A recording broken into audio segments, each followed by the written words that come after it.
Rejoignez Benoît Dutrisac en temps réel par courriel. Dutrisac@commercialcube.radio. Antoine Robitaille est avec nous. Monsieur Robitaille, bonjour. Bonjour, Benoît. Bon, les médecins se chicanent encore, punissent leurs prochains collègues de travail, puis pendant ce temps-là, les patients, ils patientent.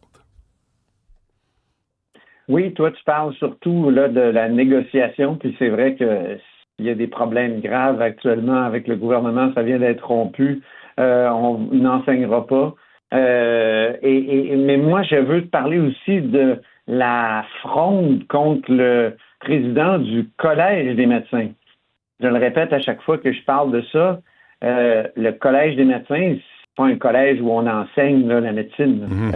C'est un ordre professionnel, un peu comme le barreau ou la Chambre des notaires. Autrement dit, c'est une sorte de police professionnelle qui protège le public puis qui condamne les mauvais professionnels. Et c'est important, ça, dans notre société, parce que, justement, les professions, c'est pas des métiers comme les autres, c'est des métiers qui sont réglementés, puis les médecins au premier chef, évidemment. Alors là, ce qui arrive, c'est que il y a 2000 médecins qui vont participer à une assemblée extraordinaire pour blâmer Maurice Gaudreault, puis pour essayer même de le destituer. Et ça, c'est demain que ça va se passer, tout ça. Et ça fait la une du journal ce matin, puis je comprends. Écoute, c'est rare que des professionnels s'élèvent comme ça contre leur président. La dernière fois que j'ai vu ça, Benoît, c'est les avocats qui avaient organisé une assemblée extraordinaire pour blâmer le barreau qui avait fait une attaque complète contre toutes les lois du Québec, parce que toutes les lois n'étaient pas bilingues. N'étaient pas adoptées de manière bilingue. Ouais. Et là... Mais c'est comme un appel à la censure, ça. Tu as eu des avocats et ils ont réussi là, leur fronde cette fois-là. Là, ce qui est intéressant, c'est que les médecins, ils sont fâchés. Pourquoi? Contre M. Gaudreault, on en a parlé donc il y a quelques semaines, mais je le rappelle, c'est que M. Gaudreault, quand les syndicats de médecins ont dit nous, on va cesser d'enseigner ou de transmettre le savoir là, dans les universités, là, M. Gaudreault, il a dit il y a des articles du Code de déontologie qui interdisent ça. Hein? Je les avais lus dans le temps, je vais te les relire. L'article 13, l'article 14, l'article 15. D'abord, l'article 13, c'est doit s'abstenir de participer à une action concertée de nature à mettre en danger la santé ou la sécurité d'une clientèle ou d'une population. Là, les médecins étaient outrés parce qu'ils disaient notre président nous reproche de mettre en danger la santé et la sécurité, c'est pas vrai. Après ça, ils disaient les médecins doivent favoriser les mesures d'éducation et d'information dans le domaine où ils exercent. C'est vrai que si tu boycottes les activités d'enseignement, il semble que tu vas contre ça. Donc, lui, il a juste rappelé ça. Puis il faut le dire, là, Benoît, un président d'ordre professionnel, c'est pas lui qui applique directement le code. C'est ça qu'il lui reproche. Ceux qui l'appliquent, c'est le syndic, c'est le conseil de discipline, tout ça.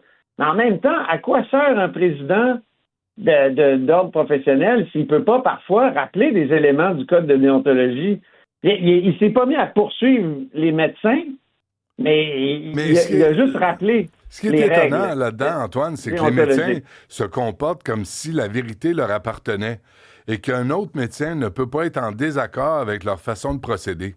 C'est un appel à la censure. Là, c'est comme, tu sais, M. Gaudreault, là, il a le droit à ses opinions. En tant que président du Collège des médecins, il a le droit à ses opinions. Et son mandat, c'est de protéger la population. C'est pas de servir de lobbyiste pour les médecins. Puis, comme je dis, il n'a pas fait le travail du syndic en poursuivant directement un médecin qui a participé au boycott. Là.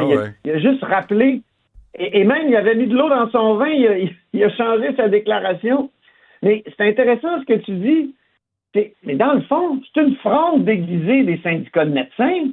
Puis j'entendais tout à l'heure le docteur Amillot dire en entrevue, non, nous, on ne commande pas cette affaire-là. On laisse les médecins, ils sont indépendants, exprimer leur récrimination. OK. On va regarder les 87 premiers signataires, là, ceux qui ont lancé la fronde. Là-dessus, il y a un membre du CA du FMSQ. Le vice-président de la FMOQ est signataire de la pétition originale, Pierre Martin. En plus, il est président de l'Association des médecins praticiens de la Mauricie. À la FMSQ, il y a 9 présidents d'associations médicales, 2 vice-présidents d'associations médicales. Tu sais, t'as des trésoriers. Tu le vois, là, que c'est... Ils veulent pas le dire, les syndicats, mais au fond, c'est les syndicats qui essaient de faire la peau au président du Collège des médecins. Ça m'étonne et au fond, c'est le grand risque là-dedans, Benoît, c'est qu'on va miner un ordre professionnel, puis comme tu l'as dit, la liberté de parole d'un président d'un ordre professionnel. Ça m'étonne que M. Amiot n'ait pas envoyé une mise en demeure à M. Gaudreau, mais ça, peut-être qu'il a évolué dans sa pensée.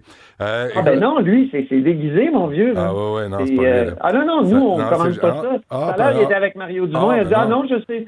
C'est juste qu'il n'a pas dit, je sais pas trop de quoi vous me parlez. Je savais même pas. Je viens de l'apprendre, là, j'ai pas eu le temps de... OK, on connaît la cassette. Dis donc, pourquoi tu dis que c'est plus facile pour le Québec de s'entendre avec les Américains?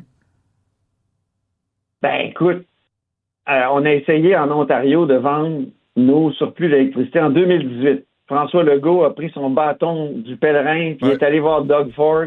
C'est toi qui me le rappelais hier, puis tu avais tout à fait raison, parce que moi, j'avais juste un précédent qui me venait en tête, c'est celui du Nouveau-Brunswick.